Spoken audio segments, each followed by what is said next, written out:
starting this September 22 at 10 a.m. So, I hope you enjoy your lunch. Kaya huwag na nating patatagalin ang ating press con. We'll start off with, of course, para hindi na kayo mainip. We have come to the exciting part of the program as we meet the face behind the program, I Heart PH. Her winning in the talent reality search, May Trabaho Ka, for its search for public affairs host edition paved the way for her hosting career. Now, she is one of the most in-demand and TV hosts. Ladies and gentlemen, our dear host of I Heart PH, Miss Valerie Tan. Magandang hapon po mga kapuso. Thank you so much for joining us today, for all of our media guests and friends. Maraming salamat po. We really appreciate it.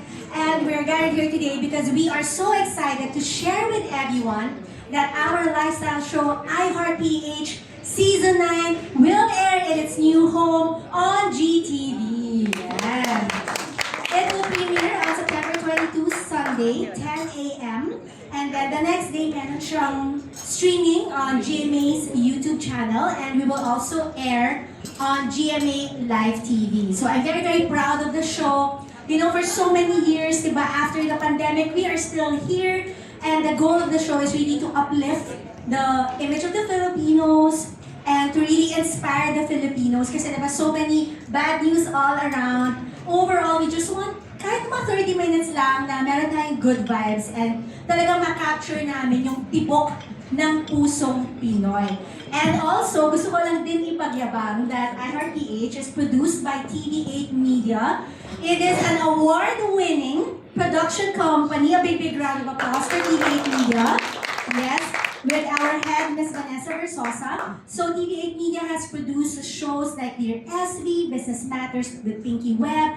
Itong mga shows na to, it has won awards locally and internationally. Recently nga, it was nominated in the Content Asia Awards in Taipei, diba? International level.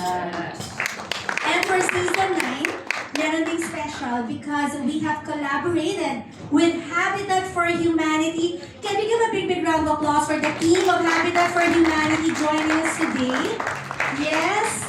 Thank you so much, Habitat for Humanity. Later po explain namin ano yung collaboration namin with them. Basically, we want Filipinos to be able to build their dream homes kasi magbibigay kami ng mga educational tips. And also, we would like to thank B Hotel for being our home for today's press. Maraming salamat po, B Hotel. So anyway, I just want to give you guys an idea of what's in store for Season 9 of iHeartPH. Ladies and gentlemen, let's all watch this.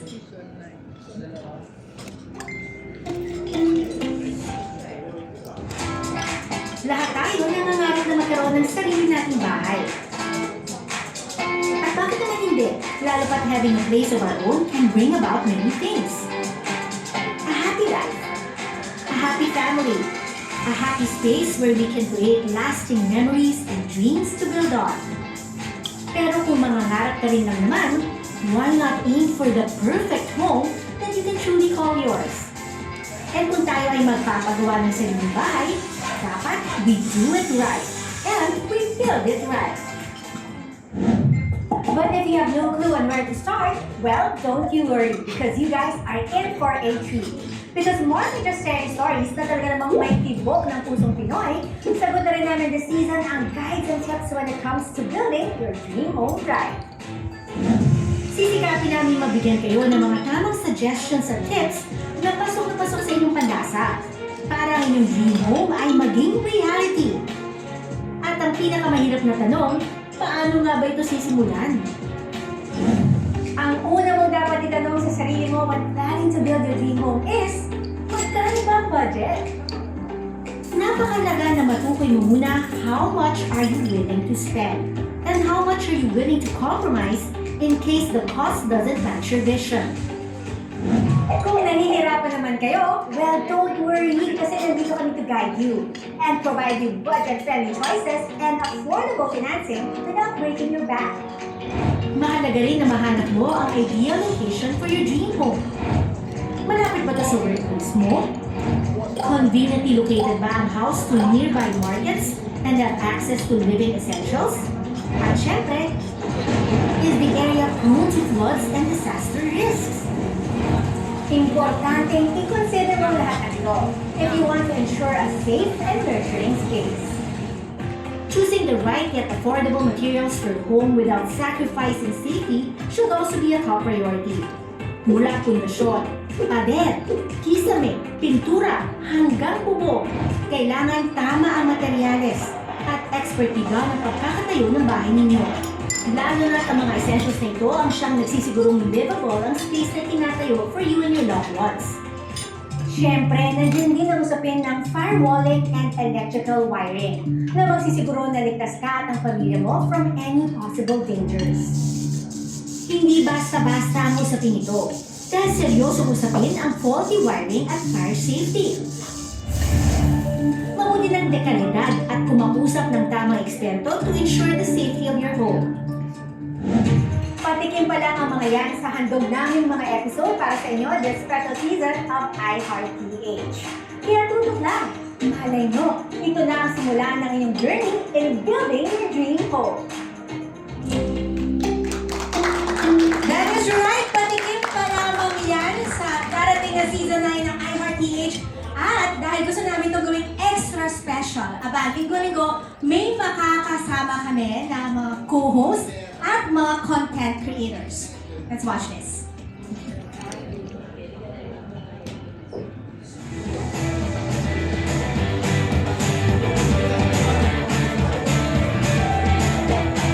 Surf and turf with ube mash.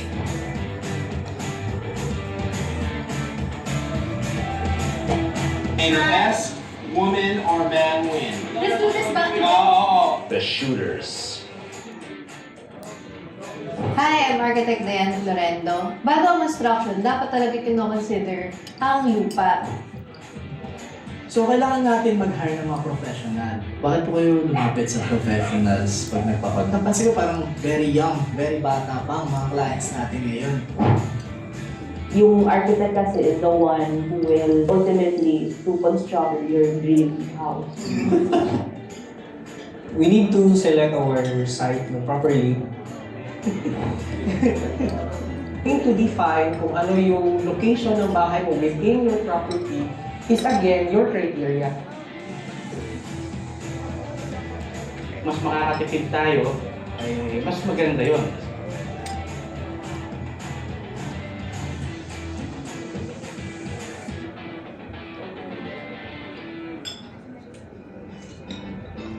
Ayan! A big round of applause. And we are so lucky because some of them are joining us today here live. So dudes, take it away. Siyempre, ang una natin makakasama dito ay ang ating favorite host, one of the country's top-notch TV and event host, Mr. Rovelson Fernandez. Yes! My favorite co-host! Hi, Rob! Hello, Val. Good afternoon.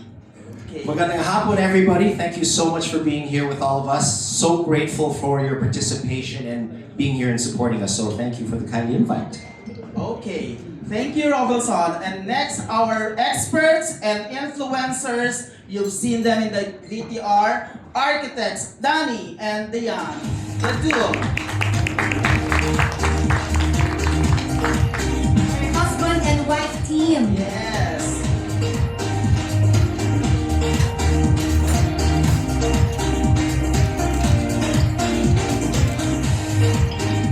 Next, of course, another expert and influencer, Architect Ed.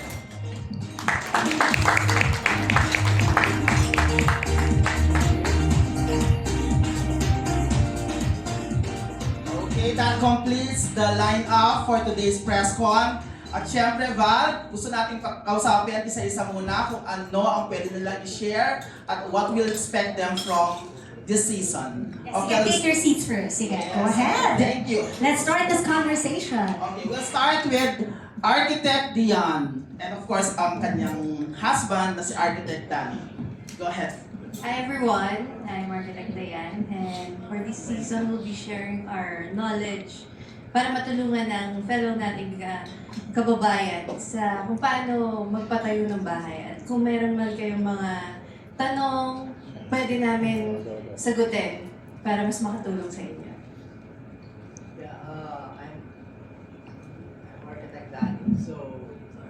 I'm Architect Danny. So, yeah, this season we are going to help you understand kung saan ba napupunta yung investment. Kasi long-term investment is a house. Matagal tayo titira dyan. So, it's better to be safe and also it's better to have professionals by your side guiding you during house construction and design. Thank you. Architect Ed. Hi, ako po si Architect Ed. Sa season na ito, ang share namin ay ipakita sa mga viewers kung paano gagawing tama yung pag-construct ng bahay. Kasi constructing a house is building a lifestyle. So, kailangan talagang pag-isipan mabuti with the right professionals.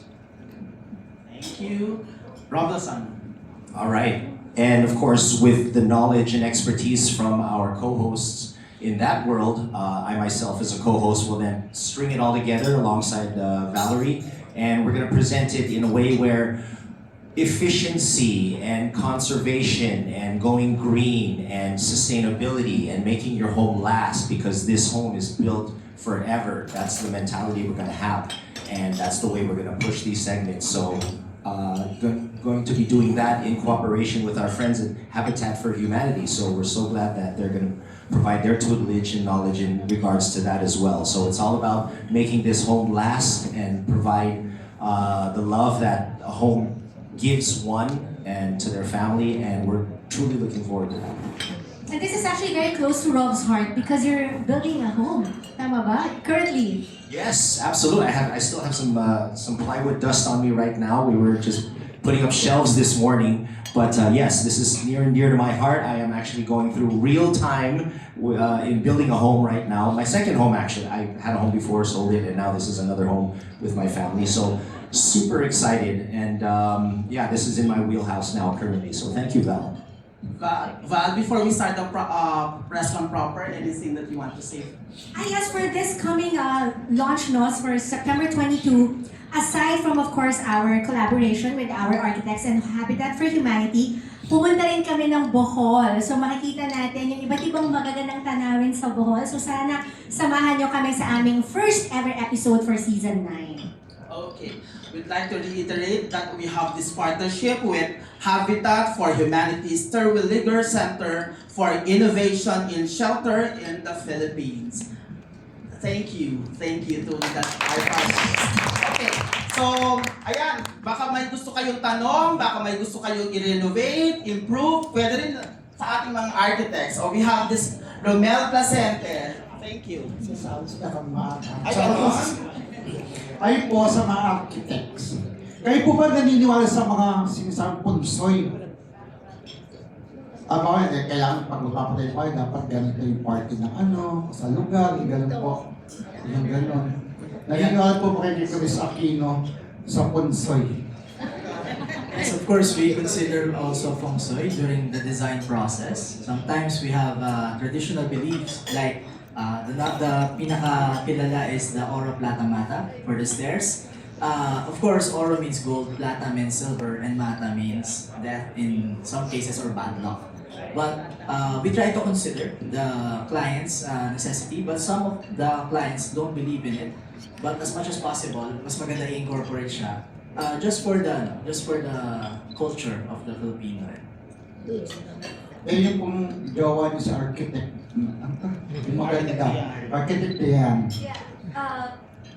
Habang nagde-design talaga kami, ni-integrate namin, automatically minsan yung feng shui, like yung pagkakatabata na doors, or kaya yung avoiding main door katapat ng stairs. Kasi hindi man natin alam in a scientific basis, pero mas okay nang sure kaysa magsisi rin sa huli. Thank you po. Kay Miss Val. Si architect. Sis. Architect. Opo. Architect.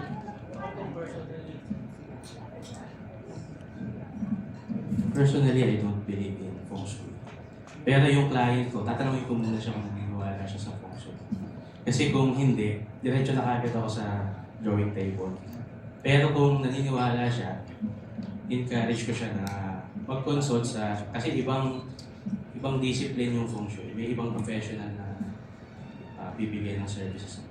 Kung gusto po niya, encourage ko siya na mag-consult muna.